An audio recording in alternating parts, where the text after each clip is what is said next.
It took more than a year for Hendrick Motorsports to reach a milestone victory in NASCAR. Thank you, thank you, thank you.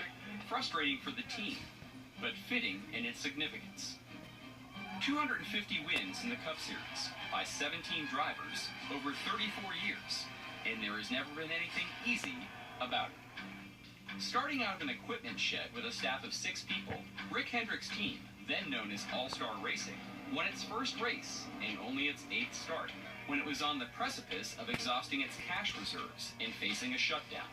Instead, the team triumphed twice more in that first season with Jeff Bodine, who kicked off a legacy of winning with a diverse lineup of drivers, each contributing with their own unique style, personality, and body of work.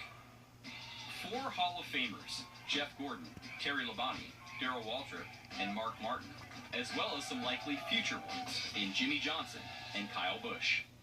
Fan favorites with immense star power, whether it be the flamboyance of unbelievably talented Tim Richmond, or the third-generation appeal of the ever-relatable Dale Earnhardt Jr.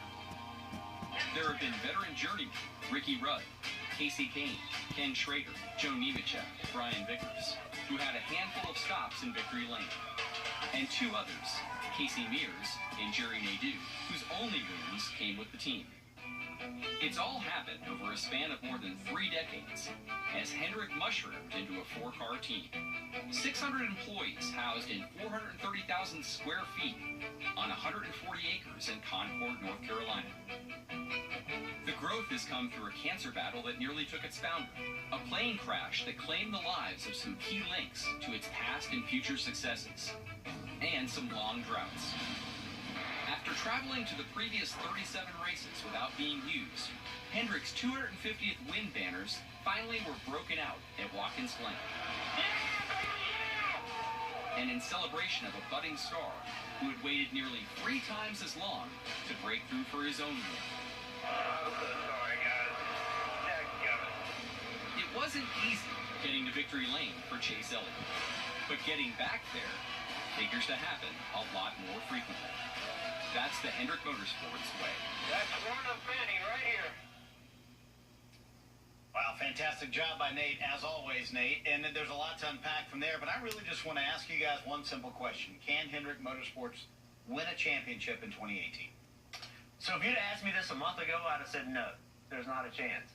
But watching Chase Elliott and the improvement that they've made, you look at the stage wins they've all of a sudden started getting, the laps they started leading, they have become very consistent. So Chase Elliott gives them the shot. I don't see anybody else that has a chance, but with his recent success, not just winning Watkins Glen, but his recent success and how they run, I've started to think that he could get on the roll at the right time and put themselves in position. I think you're swinging your decisions. You said a month ago no, and now yes. For me, it's Hendrick Motorsports, and it's a yes all the time. And that's because they're still one of the most well-funded organizations in the sport. They've got some of the most talented people.